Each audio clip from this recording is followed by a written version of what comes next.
Hi friends, welcome to కొత్తగా చందమామ కథలు. ఈరోజు మనం యశోవంతుడు అనే కథ చెప్పుకుందాం. పూర్వం కానా దేశంలో ఏకవీరుడనే రైతు ఉండేవాడు.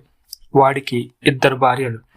మొదటి భార్యకి 10 మంది కొడుకులు, రెండో ఆమెకు 2 కొడుకులు. ఇద్దరిలోనూ పెద్దవాడు యశోవంతుడు, రెండోవాడు మంజులాంగుడు. ఏకవీరుడికి వీళ్ళిద్దరిపైన మక్కువ ఎక్కువ. యశోవంతుడికి 16 ఏళ్ల ప్రాయం. మంజులాంగుడు ఇంకా పసివాడు.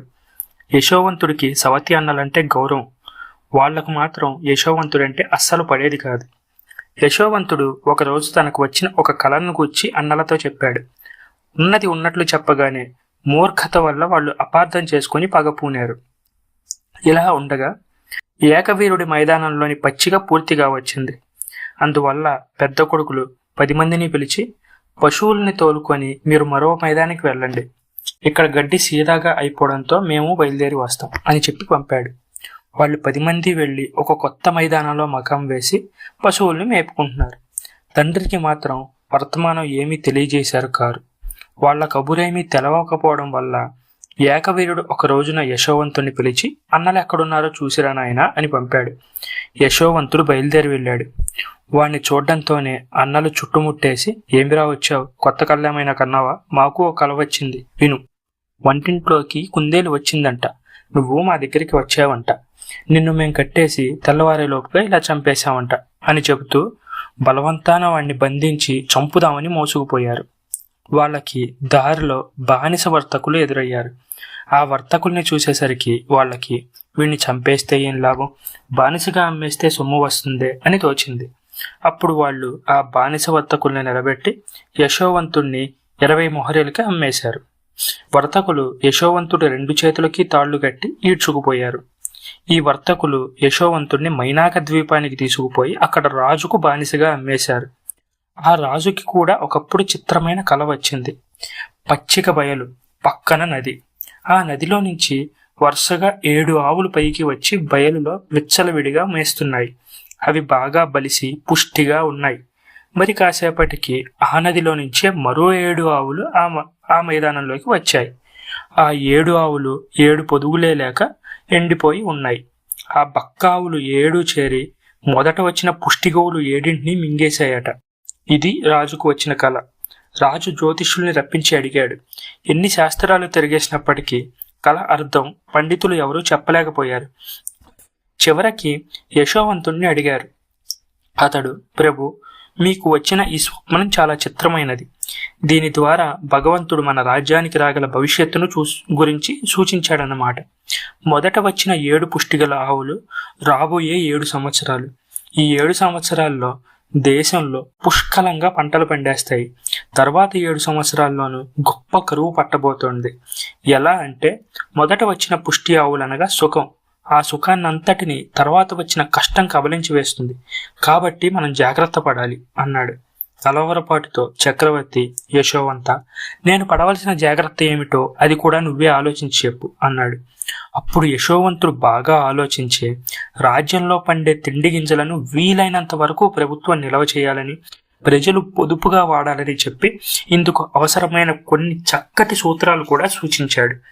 యశోవంతుడిని మెచ్చుకొని రాజు తన ప్రధానిగా నియమించి కరువు కాటకాల నుంచి ప్రజలను తప్పించే భారం అతని మీదనే పెట్టాడు.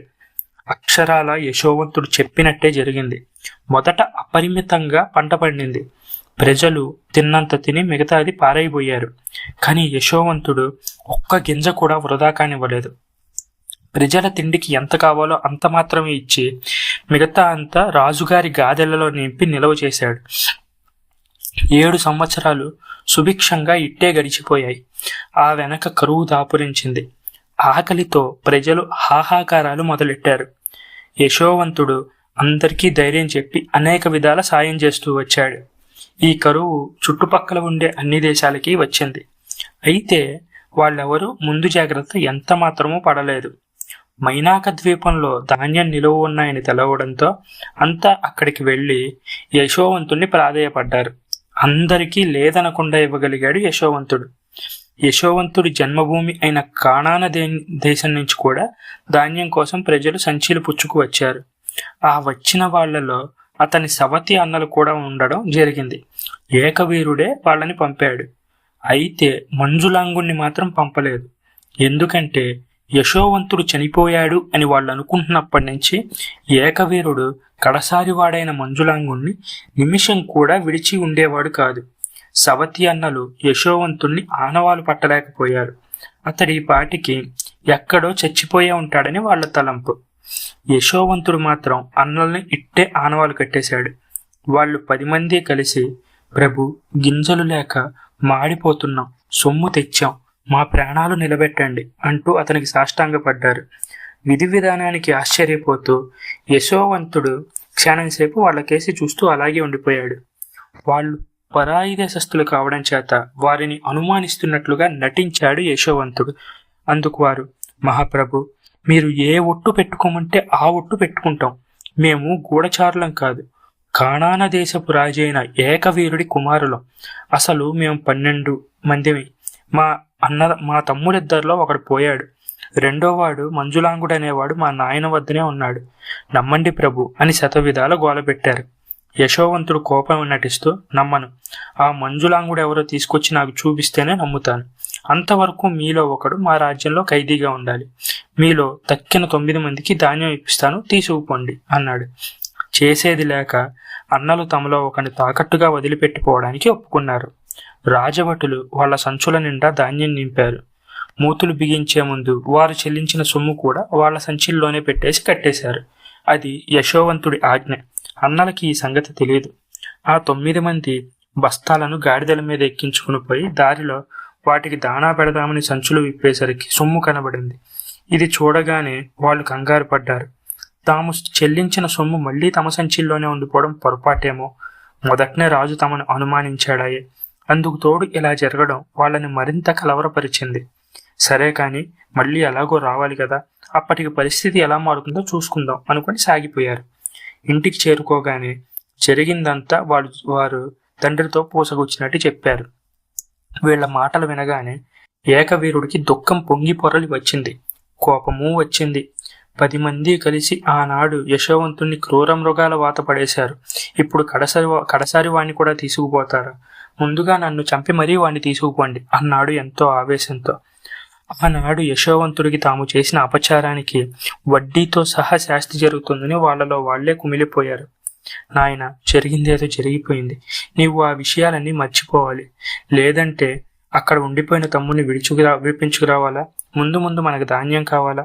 ఇందుకుగాను మంజులాంగుని ఒక్కసారి ఆ దేశం తీసుకువెళ్ళక తప్పదు. జాగ్రత్తగా తీసుకెళ్లి మళ్ళీ జాగ్రత్తగా తీసుకువచ్చేస్తాం అని నమ్మబలికారు. సరే అన్నాడు ఏకవీరుడు. మంజులాంగుణ్ణి వెంటబెట్టుకొని సవతి అన్నలు 9 మంది మైనాక ద్వీపం చేరుకున్నారు. అక్కడ తాకట్టుగా నిలిచిపోయి ఉన్న తమ సోదరుడికి ఆ రాజ్యంలో అడుగులకు మడుగులొత్తుతున్నారని సంగతి తెలుసుకుని అమితాశ్చర్యపోయారు. వారు వచ్చారని తెలియడంతోనే యశోవంతుడు వారిని లోపలికి రమ్మన్నాడు. ఆ రోజున పంచభక్ష పరమాన్నాలతో వాళ్ళందరికీ విందు ఏర్పాటు చేయించాడు. వరుసగా 12 పీటలు వేయించాడు. యశోవంతుడు మొదటి పీట మీద పెద్దనని, రెండో పీట మీద రెండో వాణ్ణి, అలాగే 10 మందిని వరుసగా కూర్చోమన్నాడు. ఇలా చేసేసరికల్లా ఆ అన్నదమ్ములు మనలో ఎవరు పెద్దో ఎవరు చిన్నో ఈయనకి ఎలా తెలిసింది అని ఎంతో ఆశ్చర్యపోతుంటే యశోవంతుడు 11వ పీట మీద తను కూర్చొని తన పక్కన ఉన్న 12వ పీట మీద మంజులాంగుని కూర్చోబెట్టుకున్నాడు. ముఖ్యంగా తన తమ్ముడి భోజనం విషయంలో శ్రద్ధ కనపరుస్తూ తన తిండి మాటే మర్చిపోయాడు యశోవంతుడు. అన్నలంతా ఆశ్చర్యంతో ఆనందంతో ఉక్కిరిబిక్కిరైపోయారు. ప్రభు, తెల్లవారుజామునే మేము మా దేశం వెళ్ళిపోతాం. మా తండ్రి ఈ పసివాణ్ణి విడిచి ఉండలేడు అన్నారు అన్నలు. తండ్రి అనే మాట చెవిన పడ్డంతోనే యశోవంతుడికి కళ్ళమ్మట నీళ్లు తిరిగాయి. ఆయన కూడా వీళ్లతో వస్తే ఎంత బాగుండును అనిపించింది అతనికి. అప్పుడు ఆలోచించి సరే వెళ్ళండి అన్నాడు. అన్నలు ధన్యవాదాలు చెప్పుకున్నారు. యశోవంతుడు రాజభటుల్ని రహస్యంగా పిలిచి, వీళ్ళు తెచ్చుకున్న 11 సంచుల్లోనూ మళ్లీ ధాన్యం నింపండి. ఇదివరకు మళ్ళీనే వీళ్ళ సొమ్ముల్ని మళ్లీ సంచిమూతులో కలిపి కట్టేయండి. మరో పని చేయాలి. మంజులాంగుడు పాయసం తాగిన ఆ బంగారు పాత్రను కూడా వాడి సంచిలో వేసి కట్టేయండి అని ఆజ్ఞాపించాడు. ఆ ప్రకారమే చేశారు భటులు. అన్నాదమ్ములు నగరం దాటారో లేదో గుర్రాల మీద రాజభటులు చక్కా వచ్చి ఆగండి అని గద్దించారు. అన్నలు నిర్ఘాంతపోయి మమ్మల్ని ఆగమంటారేంటి? మాకు మీ మంత్రి గారు నిన్న రాత్రి విందు చేసి మర్యాద చేసిన సంగతి మీకు తెలియదా అని ఎదురు ప్రశ్న వేశారు. అప్పుడు అక్కడ ఉన్న రాజభటులు వేగిరపడుతూ సంచులన్నీ ఒక్కొక్కటే విప్పి సోదా చేసి మంజులాంగుడి బస్తాలో నుంచి బంగారు పాత్ర తీసి చూపారు. అన్నలు మంజులాంగుడు కూడా నిశ్చేష్టులై నిలబడ్డారు. ఏమైతేనే మంజులాంగుడికి బేడీలు తగిలించి లాక్కుపోయారు. 10 సంవత్సరాల కిందట యశోవంతుణ్ణి బానిస వర్తకులు అలానే లాక్కుపోయారు. ఇప్పుడు మంజులాంగుణ్ణి లాక్కుపోవడం చూస్తే ఆనాటి యశోవంతుడు జ్ఞాపకానికి వచ్చాడు వాళ్ళకి. అయితే ఇప్పటి పరిస్థితులే వేరు.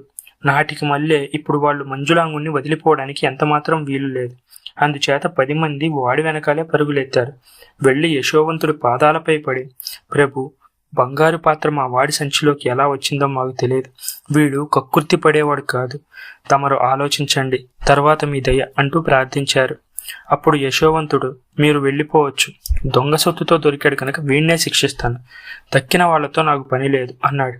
వాళ్ళు గొల్లుమంటూ, ప్రభు, మేం 10 మంది మీ పాద సేవకులమై ఎక్కడే ఉండిపోతాం. మంజులాంగుణ్ణి తీసుకువెళ్లకుండా వృద్ధుడైన మా తండ్రికి మా మొహాలు కనపరచలేం. తండ్రి పట్ల ఇప్పటికే మేము చాలా అపచారం చేశాం. మంజులాంగుడి పైన ఆయన పంచ ప్రాణాలు పెట్టుకుని బతుక్కొస్తున్నాడు. ఇప్పుడు వాడు మాతో రాలేదని తెలిస్తే చాలు ఆయన గుండె పగిలిపోతుంది. ప్రభు, మేం దోషులం, మహాపాపులం. నీ ఇష్టం వచ్చినట్లు మమ్మల్ని శిక్షించు. మంజులాంగుడు నిరపరాధి, వాణ్ణి మాత్రం వదిలిపెట్టు అని కాళ్ళా వెళ్లపడి బతిములాడుతూ తాము చేసిన తప్పిదాలన్నీ దాచకుండా వెల్లడించారు. యశోవంతుడి హృదయం కరిగి కళ్ళెమ్మట జలజలమని బాష్పాలు రాలాయి.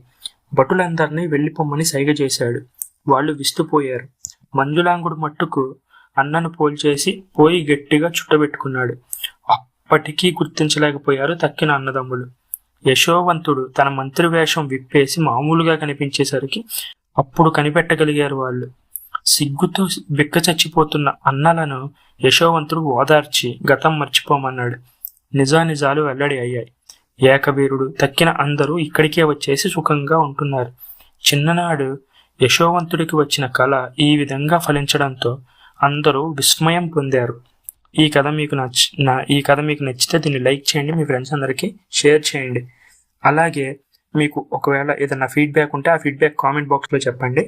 ఛానల్ని సబ్స్క్రైబ్ చేసుకోవడం మాత్రం అస్సలు మర్చిపోకండి. Thank you friends.